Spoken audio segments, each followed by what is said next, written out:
The massive scale of damage from the series of explosions that hit Equatorial Guinea over the weekend is being shown in a new satellite and drone imagery from the scene.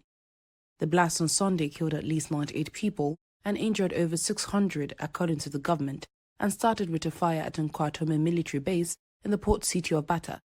Satellite images comparing August last year with March 9, 2 days after the accident, show how areas populated with buildings and trees have been turned into derelict blast zones of rubble and twisted metal.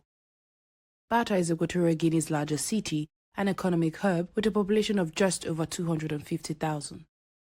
President Theodore Mbiang Ngwame says almost every home and building in the city has been damaged,